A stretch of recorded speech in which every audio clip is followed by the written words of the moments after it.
Dis-nous, quand cela arrivera-t-il et quel sera le signe de ton avènement et de la fin du monde?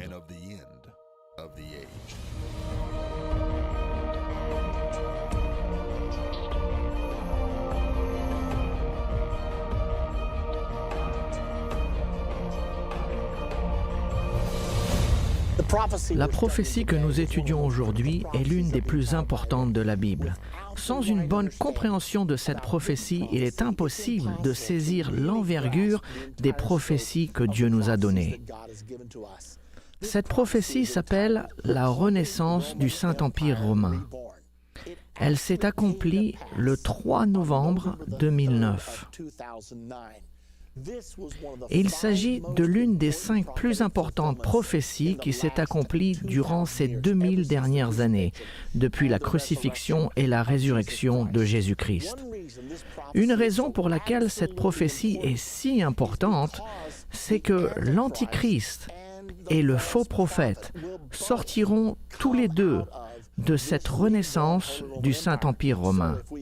Donc, si nous possédons une connaissance du Saint-Empire romain, nous pouvons savoir ce qui se passe réellement dans notre monde aujourd'hui. La prophétie sur la renaissance du Saint-Empire romain nous est donnée à 2 reprises dans les Écritures. Elle est dépeinte une fois par une femme assise sur le dos d'une bête. Il est intéressant de noter que l'emblème en dehors du Parlement européen à Bruxelles, en Belgique, à l'extérieur de ce Parlement, tel que vous le voyez ici, il y a un taureau avec une femme, Europa, assise sur son dos. Et l'Écriture décrit cette entité même. Et cette Écriture nous a été donnée il y a 2500 ans. Et elle utilise le même symbole, la femme, sur le dos d'une bête. Quelle chose remarquable! La prophétie se trouve dans Daniel, au chapitre 2, au verset 31 à 45. Et afin de pouvoir apprécier cette prophétie, nous devons prendre un instant pour nous familiariser avec le cadre. Il s'agit de la période de captivité d'Israël par les Babyloniens. C'est arrivé parce qu'Israël avait péché, Dieu a jugé de les exiler pendant 70 ans. Parmi les premiers exilés étaient Daniel et les 3 enfants hébreux. Très rapidement, Daniel est devenu l'un des conseillers spirituels de Nebuchadnezzar, roi de Babylone. Maintenant, nous devons comprendre que Babylone dominait le monde à cette époque. Immédiatement, Daniel a été promu à un poste très important. Une nuit, le roi Nebuchadnezzar est parti se coucher et il a eu un rêve.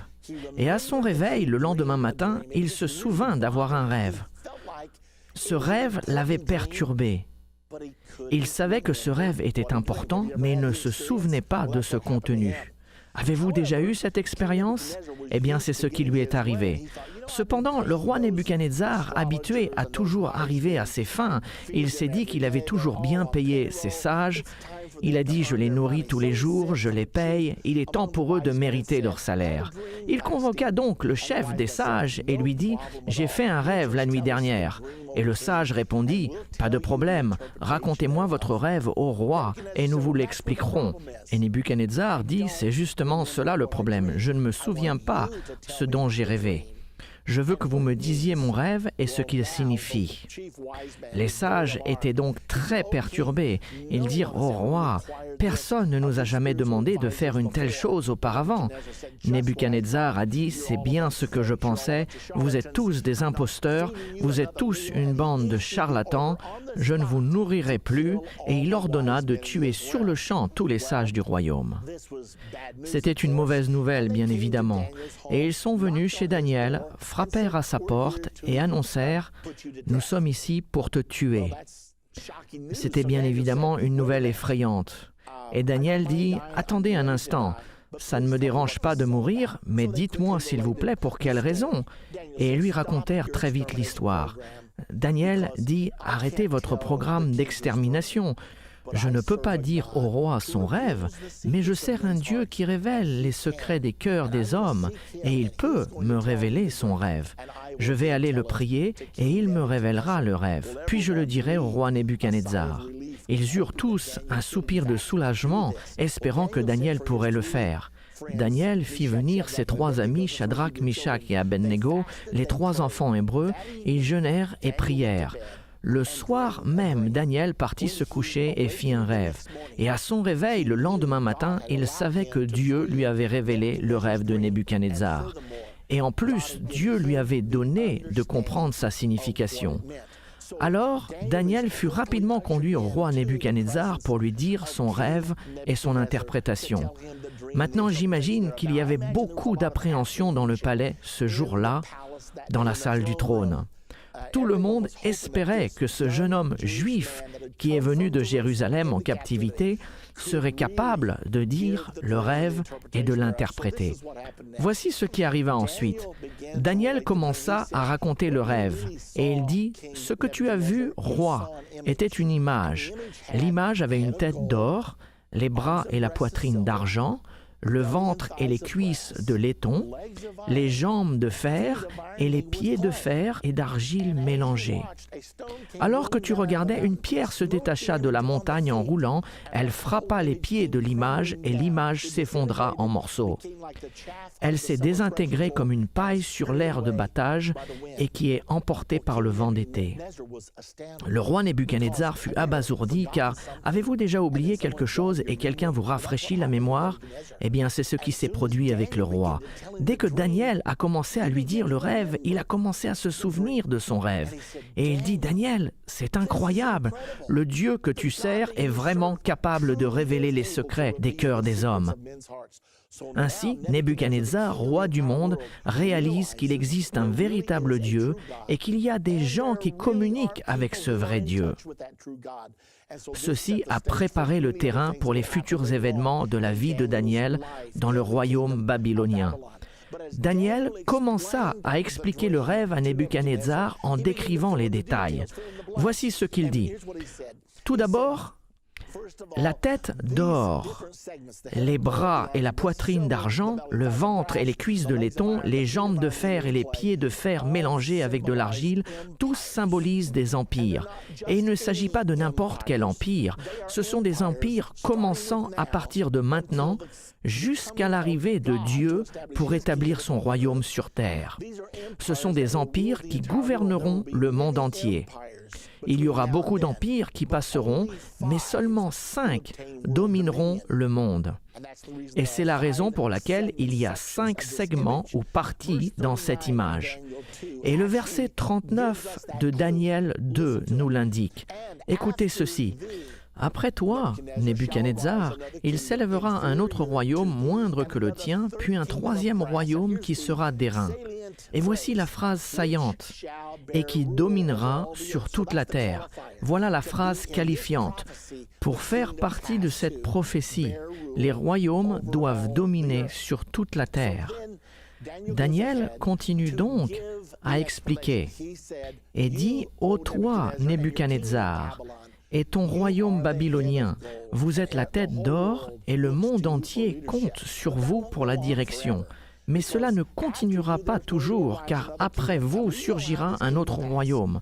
Nous savons comment cela s'est passé. C'était pendant le temps du petit-fils de Nebuchadnezzar, Belchazzar. Belchazzar donna un grand festin. Pendant son règne, Nebuchadnezzar avait conquis Jérusalem et il avait emporté les vases d'or et d'argent consacrés au service de Dieu dans le temple. Mais par respect pour Daniel et son Dieu, Nebuchadnezzar n'avait rien fait avec ces vases. Il les avait simplement entreposés et les avait laissés. Cependant, Nebuchadnezzar n'avait pas transmis ces valeurs à son petit-fils. Et voici qu'un soir, Belchazzar fait la fête. Et quand Belchazzar faisait la fête, en tant que roi du monde, ses soirées étaient grandioses et surprenantes. Donc Belchazzar faisait la fête, Mais il en avait pris l'habitude. L'alcool était là, les drogues étaient là, mais la soirée devenait lassante. Et Belchazzar pensa, « Il faut que je trouve quelque chose de plus pour cette fête. » Et il pensa, « Que puis-je faire ?» Et il se souvint que ces vases d'or et d'argent qui n'avaient jamais été touchés, ils étaient interdits. Il décida donc de repousser les limites et donna l'ordre, « Apportez ces vases, nous allons nous en servir pour faire la fête ce soir. » C'est donc ce qu'ils ont fait. Sans aucun doute, ils ont réservé le plus beau gobelet d'or pour Belchazzar et ils l'ont rempli à ras-bord avec le meilleur vin.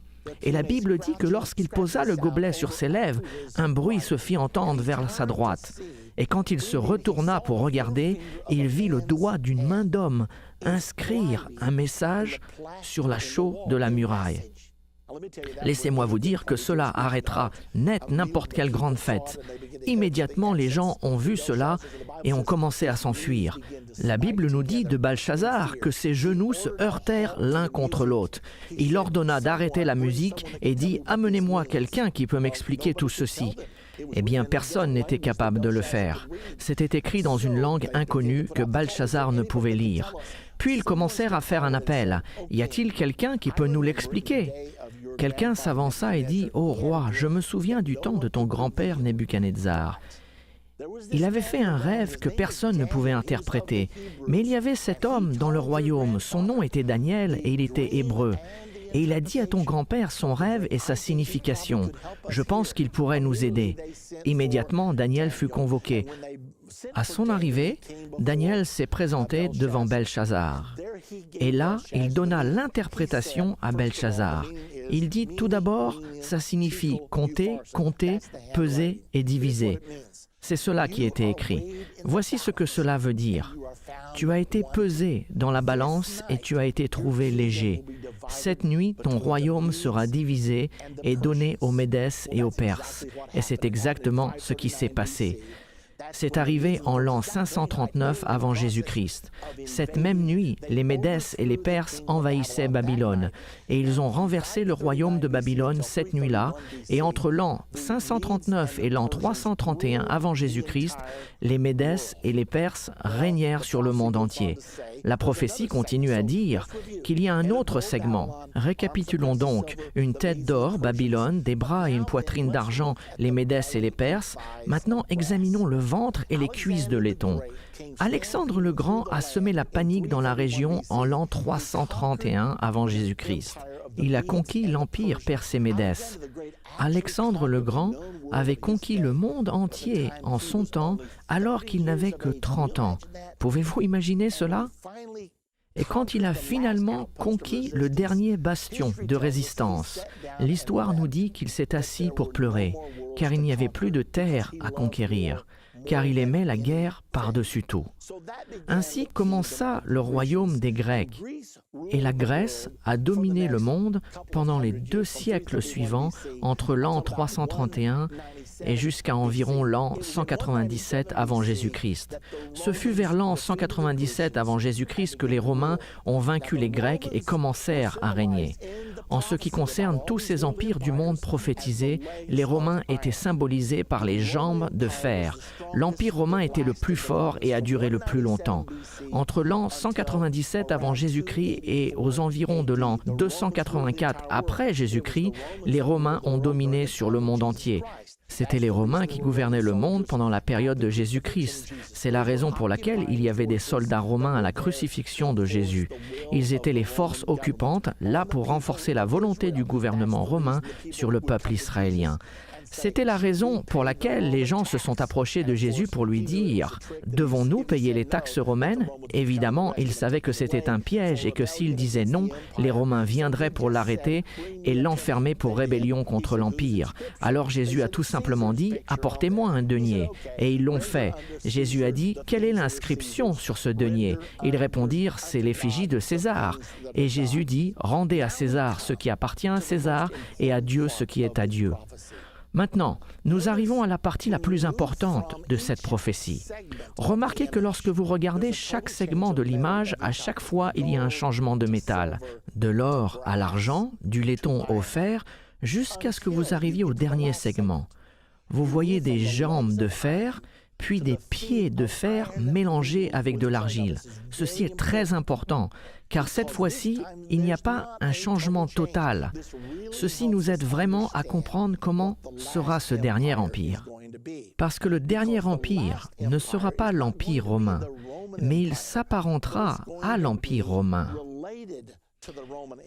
L'élément romain est gardé quand nous allons de l'an 300 jusqu'à l'an 800, car c'est en l'an 800 que le Saint-Empire romain est né.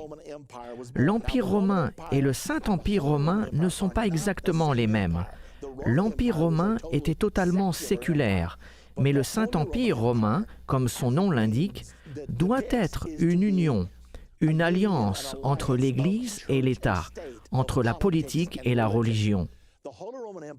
Le Saint-Empire romain vit le jour en l'an 800, lorsque le pape Léon III a couronné Charlemagne, annonçant qu'il était maintenant l'empire écoutez bien, du Saint-Empire romain.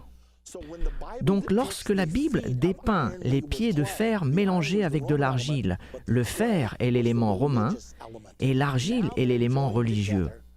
Ils se sont réunis et cela s'est passé le 25 décembre de l'an 800, lorsque le pape Léon III posa la couronne sur la tête de Charlemagne. À partir de cet instant, le Saint-Empire romain domina sur la plupart du monde pendant 1000 ans. Et les dirigeants qui gouvernaient le Saint-Empire romain ont toujours eu une cohabitation. Le dirigeant politique venait toujours d'Europe et le dirigeant spirituel était à chaque fois originaire d'Italie. C'était une cohabitation d'un dirigeant politique et d'un dirigeant spirituel. Et naturellement, le dirigeant spirituel a toujours été le pape de l'Église catholique romaine du Vatican. Il s'agit donc d'une description du Saint-Empire romain. Avez-vous remarqué que le fer est maintenant transféré de l'Empire romain au Saint-Empire romain? Et cet empire a duré pendant les 1000 années suivantes. Maintenant, dans la prophétie du chapitre 2 de Daniel, il est dit que cette pierre se détacha de la montagne et roule vers les pieds de l'image pour les frapper. Voici une idée cruciale, car elle nous est dit que la pierre qui se détache de la montagne représente l'arrivée du royaume de Dieu. Et il va venir pour détruire tous les gouvernements des hommes. Plusieurs passages de l'Écriture nous enseignent que l'humanité sera autorisée à se gouverner jusqu'à l'arrivée du royaume de Dieu. Lorsque l'humanité aura eu assez de temps pour apprendre qu'elle n'est pas capable de se gouverner par elle-même, la Bible nous dit que Dieu viendra, détruira les gouvernements des hommes et établira son royaume qui ne passera point et qui ne sera jamais détruit. C'est ce qui est décrit ici par la pierre se détachant de la montagne. Elle frappe l'image. Où? Elle frappe l'image à ses pieds. Les pieds étaient de fer mélangé avec de l'argile. Le fer mélangé avec de l'argile symbolise le Saint-Empire romain. Ceci nous indique que le Saint-Empire romain doit être au pouvoir quand le Messie viendra pour anéantir les trônes des hommes et établir son royaume. Ceci nous enseigne que Jésus reviendra sur terre pendant l'existence du Saint-Empire romain. Cependant, beaucoup de gens disent que le Saint-Empire romain a cessé d'exister en 1806, avec le dernier empire en ruine, le dernier élément du Saint-Empire romain. Mais ceci n'est pas exact. Vous et moi, nous avons observé la renaissance du Saint-Empire romain au cours des 50 dernières années. Et la plupart des gens ne savaient même pas ce qu'ils voyaient. Mais nous allons le comprendre dans la suite de cette leçon. Remarquez ce qui est dit dans le verset 44 au chapitre 2 de Daniel. Il est dit, après avoir parlé des pieds et des orteils de l'image, « Dans le temps de ces rois, le Dieu des cieux suscitera un royaume qui ne sera jamais détruit. » Dans le temps de quel roi? Il nous l'est dit au verset 44. Il parle du temps des rois symbolisés par les 10 orteils. Les 10 orteils sont la toute dernière partie de cette structure de gouvernement mondial. À partir de l'an 600 avant Jésus-Christ, jusqu'à la seconde venue de Jésus-Christ sur cette terre pour établir son royaume. Il est enseigné que les 10 rois formeront une coalition et supporteront l'Antichrist à la fin des temps, au moment où Jésus-Christ reviendra sur terre. Maintenant, la grande question est: est-ce une simple affirmation de ma part ou existe-t-il une vérité biblique qui, en fait, serait l'interprétation de cette prophétie? Allons dans un autre endroit de l'Écriture pour trouver la preuve absolue que ceci est vrai. Dans Apocalypse 17, au verset 12, se trouve une autre prophétie sur la deuxième venue de Jésus-Christ. Seulement là, elle montre l'alliance des 10 rois qui soutiendra l'Antichrist avec 10 cornes au lieu de 10 orteils.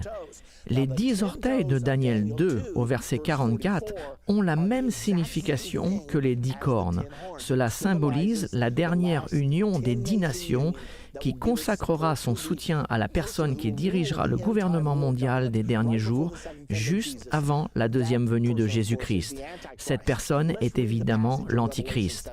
Lisons ce passage dans Apocalypse 17. « Les 10 cornes que tu as vues sont 10 rois, qui n'ont pas encore reçu de royaume, mais qui reçoivent autorité comme rois pendant 1 heure avec la bête. » La bête ici est le gouvernement mondial de la fin des temps et l'Antichrist, ce dirigeant mondial qui dirigera le gouvernement mondial de la fin des temps.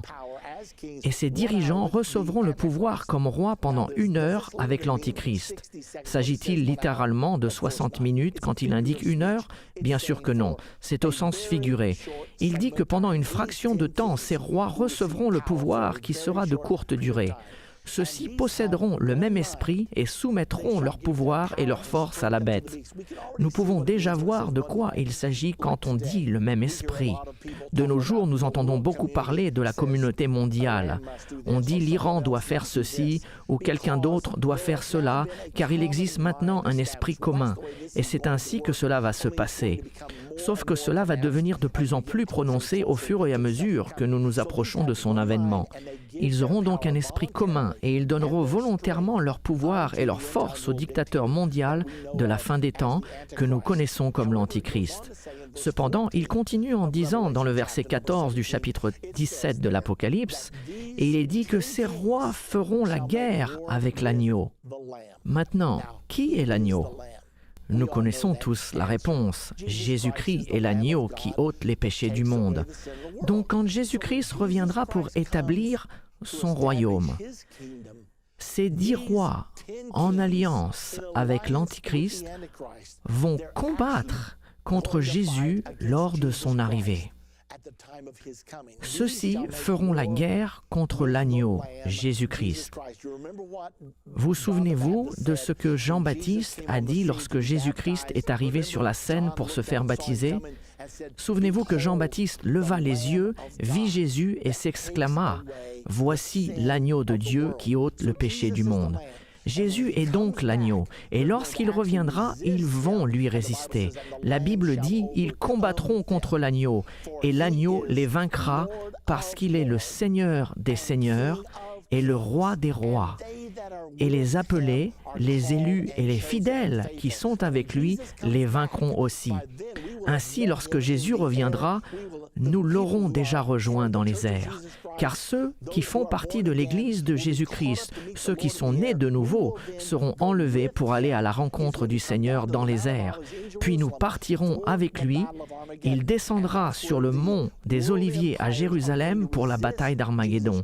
C'est alors que les empires du monde vont résister à Jésus-Christ, mais il triomphera, car il est le Seigneur des seigneurs, le Roi des rois, et ceux qui seront avec lui seront les appelés, les choisis et les fidèles. Maintenant, ceci est vraiment important si vous désirez être avec lui. Tout le monde est appelé. La Bible nous dit « beaucoup sont appelés ». Ensuite, elle dit « mais peu sont élus ». Une fois que vous êtes appelé, vous devez conformer votre vie à Jésus-Christ et apprendre à devenir son vrai disciple et marcher avec lui. Ensuite, après avoir été appelé et choisi, il est vital que vous soyez fidèle. Ainsi, nous avons examiné la prophétie qui parle de la renaissance du Saint-Empire romain. Je vous ai dit dans la leçon d'aujourd'hui que ceci est déjà arrivé. Dans la prochaine partie de la fin de l'ère, vous découvrirez en détail comment cette prophétie a été accomplie. Et c'est absolument incroyable que vous et moi, nous soyons témoins de cette importante réalisation prophétique qui a eu lieu le 3 novembre 2009. L'une des 5 plus importantes prophéties qui s'est accomplie durant ces 2000 dernières années. Cependant, la chose la plus étonnante, c'est que le monde ne s'en est même pas rendu compte. Ils n'ont pas su que l'une des plus importantes prophéties de la Bible s'est réalisée. Néanmoins, si vous comprenez la Bible, vous le savez, vous l'avez suivie, vous avez réalisé que vous avez été témoin d'une des plus grandes réalisations prophétiques de ces 2000 dernières années. Vous savez que cela s'est produit avec la première venue de Jésus-Christ.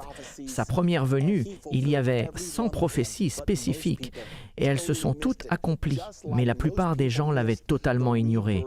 Tout comme la plupart des gens sont passés à côté de la renaissance du Saint-Empire romain qui vient de se produire récemment. Ils l'ont manqué. Pourquoi? Parce qu'ils ne connaissaient pas les prophéties et ils ne les comprenaient pas. Donc en résumé, quelle est la chose importante à se souvenir concernant cette prophétie du Saint-Empire romain? C'est les pieds de fer mélangés avec de l'argile.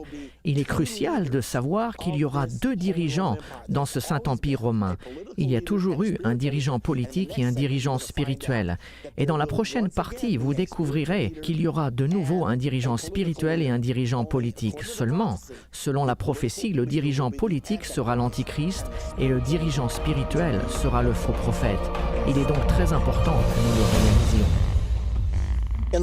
Dans la partie précédente de la fin de l'ère, nous avons étudié la prophétie de Daniel 2 au sujet du Saint-Empire romain. Nous avons montré que Jésus-Christ reviendra sur terre pendant le règne du Saint-Empire romain et que l'Antichrist et le faux prophète viendront de cette renaissance du Saint-Empire romain. Maintenant, dans la dernière partie, nous avons montré que cela s'est déjà passé, que le Saint-Empire romain a déjà été réétabli. Maintenant, nous voulons vous expliquer. Voici ce qui s'est passé concernant la renaissance du Saint-Empire romain. Après la Deuxième Guerre mondiale, les empires d'Europe étaient en ruine à cause du pillage des nazis allemands et de cette Deuxième Guerre mondiale. La Grande-Bretagne, l'Allemagne, la France, l'Italie, toutes ces grandes puissances d'Europe étaient réduites en ruine. Cependant, elles étaient les vieilles puissances traditionnelles qui dirigeaient le monde. Elles ne voulaient pas être mises de côté dans la puissante équation du nouveau monde qui allait venir. Il y avait 2 puissances nucléaires émergentes, l'Union soviétique et les États-Unis d'Amérique. Winston Churchill avait prévu qu'il fallait un réalignement radical ou bien que l'Europe deviendrait sans intérêt. Il a proposé dans un discours peu de temps après la fin de la Deuxième Guerre mondiale qu'une union des États d'Europe allait s'établir. Il a dit que dans les jours de la superpuissance nucléaire, il était nécessaire d'avoir une population de 200 millions d'habitants pour avoir assez de population et de ressources économiques pour pouvoir jouer dans la cour des puissances nucléaires. Il a dit, soit nous oublions nos différences et nous nous unifions ensemble dans l'Europe, créant ainsi les États-Unis de l'Europe, et il a vraiment employé ce terme, ou bien tout le pouvoir se déplacera vers l'URSS et les USA. Eh bien, les vieux et fiers États de l'Europe avaient l'habitude de jouer un rôle principal dans les affaires mondiales et ne voulaient pas être exclus de l'histoire. Par conséquent, ils ont pris une décision. En 1957, il y a eu un traité signé qui s'est appelé le traité de Rome. Ils ont créé par la signature de ce traité de Rome ce que l'on appelle aujourd'hui le marché commun. L'objectif premier était l'union économique, mais ce n'était pas l'objectif ultime. Les dirigeants savaient que l'union économique devait venir en premier et que l'union politique devait suivre. Car une fois que vous joignez des entités économiquement, ils doivent voter des lois pour contrôler et réguler leur interaction. Et finalement, vous établirez une série de lois qui deviendront une union politique ainsi qu'économique. Ainsi, tout cela a été mis en action par 6 nations. Ils ont signé le traité de Rome en 1957. Beaucoup d'autres nations en Europe doutaient que cela ne marche, alors ils se sont tenus à l'écart. Cependant, cela a fonctionné bien mieux que la plupart des gens auraient pensé. Rapidement, d'autres gens se sont joints à ce marché commun. Ils ont commencé à 6, puis 9, puis 10, puis 12, et ils ont fini à 15. Et donc, en 1992, toutes les barrières économiques avaient été renversées. Ainsi, vous pouviez récolter en Allemagne et vendre en France, au même titre que nous pouvons cultiver dans l'Indiana et vendre dans l'Illinois. Toutes les taxes d'import-export, toutes les barrières économiques ont été supprimées en 1992. Et certains ont dit « ça c'est bien ». Mais les vrais dirigeants ont dit « non, ceci est juste la première phase ». Et aussitôt, ils ont eu une autre réunion à Maastricht, en Hollande, et ils ont écrit un nouveau traité, le traité de Maastricht. L'objectif de ce traité était de passer d'une union économique à une union politique. Et en 1999, ils avaient leur monnaie commune, l'euro. Nous sommes tous familiers avec l'euro. En 2004, l'Union européenne comprenait 25 États membres.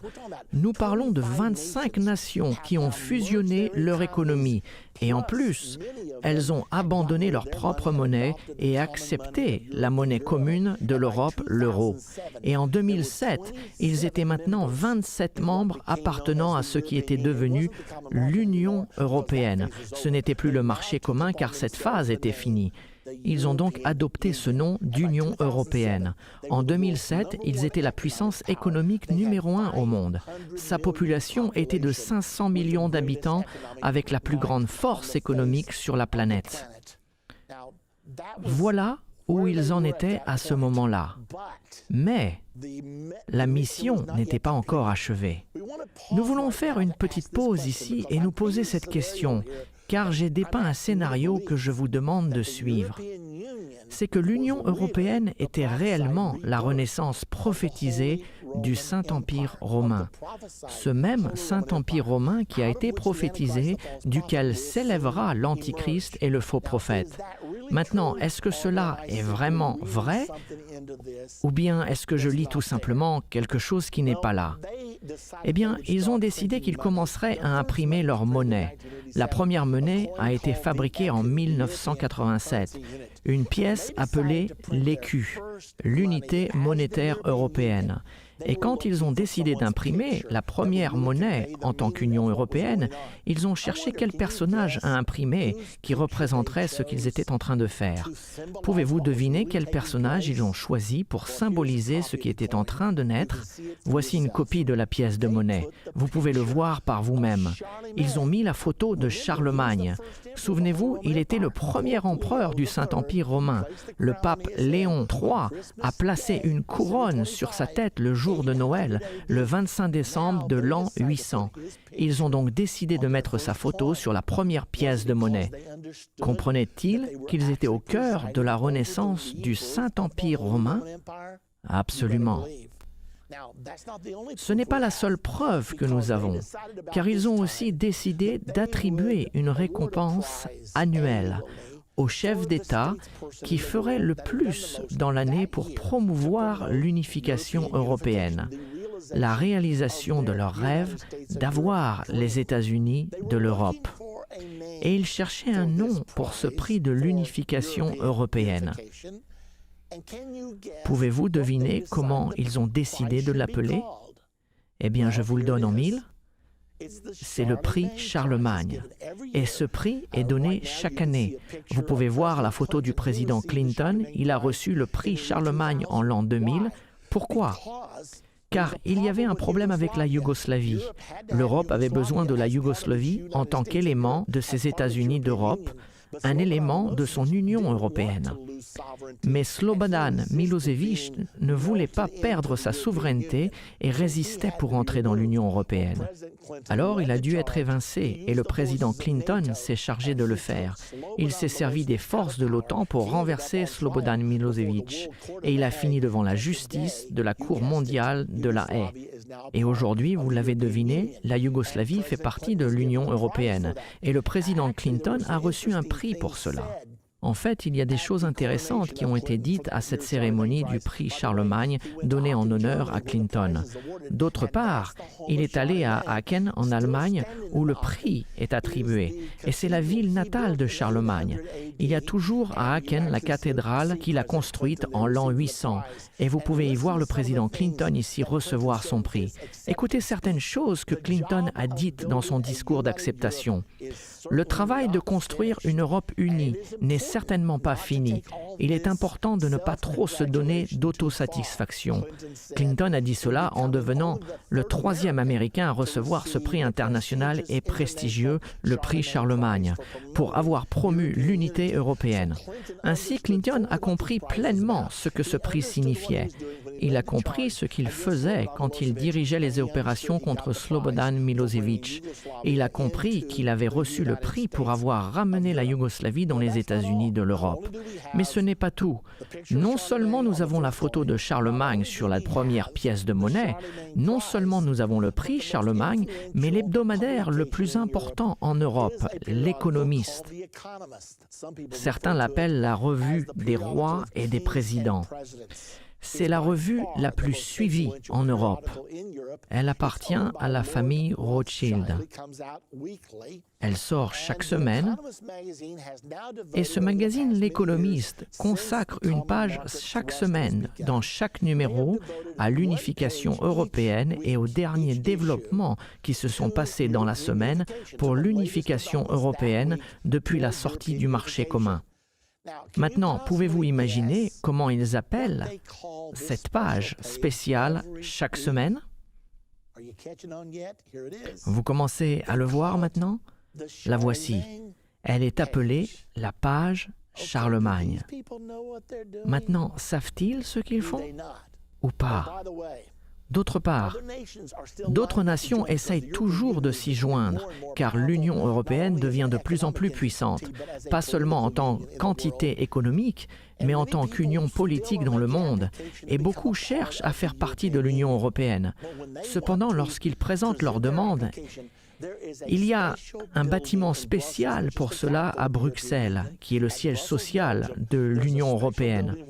Et à Bruxelles, en Belgique, il y a un bâtiment spécial où ils doivent faire leurs demandes et où ils conduisent leur investigation pointilleuse pour chacun d'entre eux pour devenir membre de l'Union européenne. Y a-t-il une chance pour que vous soyez capable de deviner comment ils appellent ce bâtiment où ils doivent aller pour faire une demande pour devenir membre de l'Union européenne? Si vous avez deviné le bâtiment Charlemagne, eh bien vous avez raison.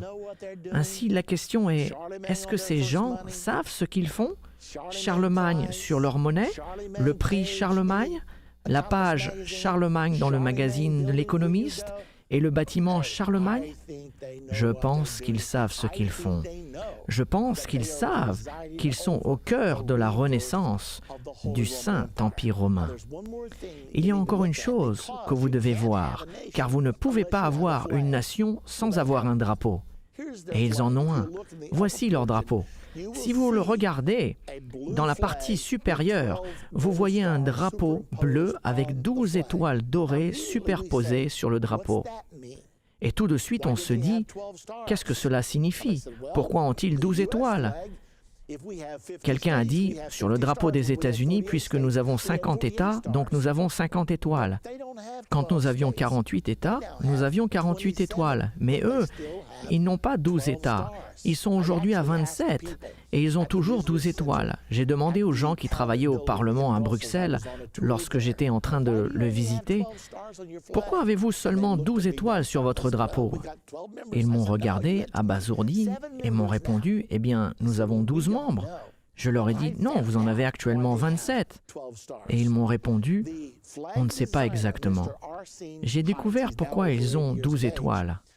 Le créateur du drapeau, M. Arsfinn Heitz, qui a aujourd'hui plus de 80 ans, a créé ce drapeau et il a écrit un article expliquant pourquoi il avait dessiné ce drapeau ainsi. Il l'avait fait parce qu'il croyait que le Saint-Empire romain devait avoir son élément saint au-dessus. En tant que catholique dévoué, il croyait que la femme décrite dans Apocalypse 12 au verset 1 et 2, il y avait une femme qui donne naissance à un enfant avec 12 étoiles autour de sa tête. Il croyait que cela était la Vierge Marie dans Apocalypse 12. Et donc qu'il devait prendre ces 12 étoiles de sa tête et les mettre sur le drapeau, ce qui envoie un signal à ceux qui comprennent ces choses que l'Europe est sous la bannière de Marie. L'Église catholique est bel et bien vivante et fait partie du Saint-Empire romain. Vous regardez donc maintenant une image de la Vierge Marie avec 12 étoiles autour de sa tête. Ceci a été pris dans une église à Bruxelles. Et au travers de l'Europe, vous verrez ces 12 étoiles là où vous regardez. Il est intéressant de voir qu'il y a ces 12 étoiles sur toutes les plaques d'immatriculation de tous les pays de l'Union européenne. Ils ont également les 12 étoiles sur l'euro. Alors, elles sont partout et c'est le symbole, souvenez-vous, du Saint-Empire romain, qui est l'alliance de l'Église avec l'État et de la politique avec la religion. Il restait une chose dont l'Europe avait besoin pour vraiment être les États-Unis de l'Europe ou l'Union européenne. Ils pensaient qu'ils devraient avoir une constitution. Donc ils ont commencé à travailler dessus. Et le 29 octobre 2004, ils ont signé une constitution. Ils se sont réunis à l'endroit même où le traité de Rome avait été signé pour fonder le marché commun en 1957. Ils étaient 25 à ce moment-là et ils ont tous signé la Constitution. Cependant, il y avait un réel problème car toutes les nations participantes, les 25, devaient obtenir un vote de leur peuple. Et chaque citoyen devait être d'accord avec cette nouvelle constitution. Bien, pouvez-vous imaginer d'essayer d'avoir un accord unanime parmi 25 nations? C'était presque impossible. C'était impossible, car en 2005, la France a tenu son référendum et les Français ont voté contre, car ils savaient que ce serait la fin de leur souveraineté française. Peu de temps après, le peuple hollandais a voté contre lui aussi. Donc l'Europe a passé 2 ans à réexaminer sa constitution. Qu'allons-nous faire maintenant? Nous pensions que nous étions sur le point d'achever notre rêve d'avoir les États-Unis de l'Europe. Nous avons travaillé sur cela depuis la Deuxième Guerre mondiale. Nous avons travaillé sur cela depuis la fondation du Saint-Empire romain en 1957. Et maintenant, il semblerait que le tout s'émiette à cause du manque de vision du peuple français et hollandais. Alors ils se sont réunis de nouveau pour se poser la question « Que fait-on maintenant ?» Cependant, vous savez comment les politiciens peuvent être quelquefois remplis d'idées. Certains politiciens ont dit « Vous savez, tout n'est pas perdu. Nous n'aurons probablement jamais assez de votes de chaque nation pour être approuvés, mais il y a un moyen de contourner cela. Si nous changeons cette constitution en traité et que chacun d'entre nous adopte ce traité, nous pouvons arriver au même objectif. Et les traités n'exigent pas un référendum du peuple. Alors voilà comment l'idée est née. Le 13 décembre 2007, les 27 nations sont allées à Lisbonne, au Portugal, et là, ils ont signé ce nouveau traité que tout le monde savait contenait tous les éléments de la Constitution. Mais alors, quand est-ce qu'une Constitution n'est pas une Constitution? Quand les politiciens disent ce n'est pas une Constitution, c'est un traité. Et de suite, notre problème est résolu. Donc, toutes les nations ont signé. Cependant, ils devaient toujours faire exécuter une ratification au Parlement. Ils n'avaient pas besoin d'un référendum, à l'exception d'une nation problématique. L'Irlande du Nord avait écrit dans sa constitution qu'un référendum était nécessaire. Eh bien, nation après nation, la France, la Hollande a immédiatement commencé à ratifier dans leur Parlement. La destinée de l'Union européenne est aux mains des politiciens les plus sages, qui savent ce qui est le mieux pour leur peuple quand ils ne savent même pas ce qui est le mieux pour eux-mêmes.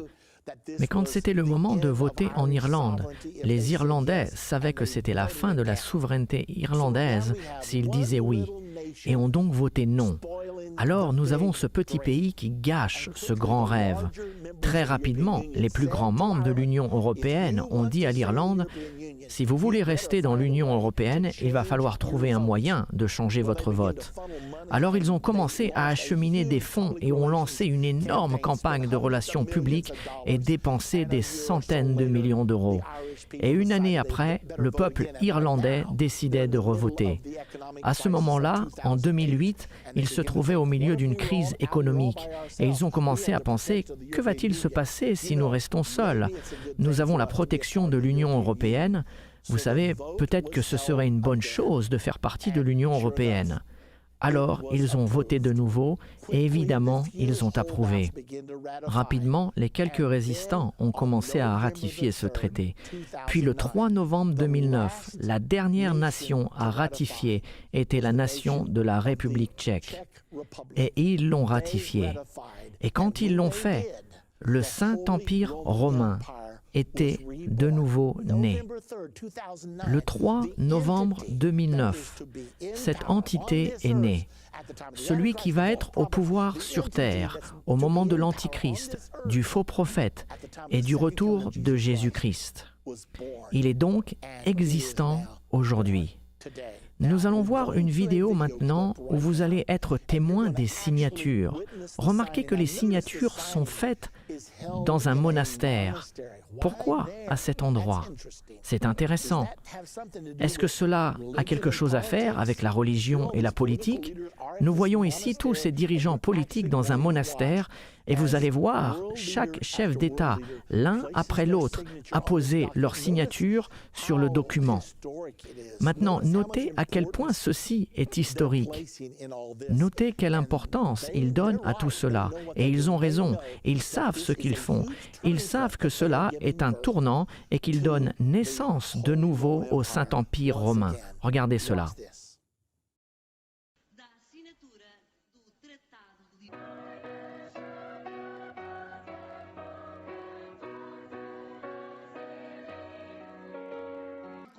This enlarged European Union. Bundesrepublik Deutschland.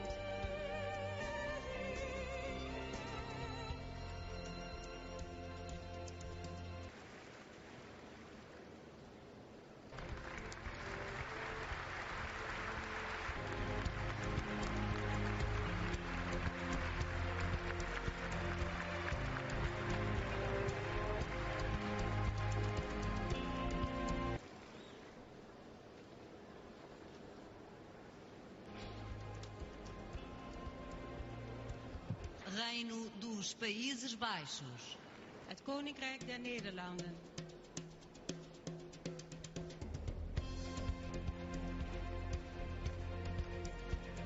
Finally, the United Kingdom of Great Britain and Northern Ireland.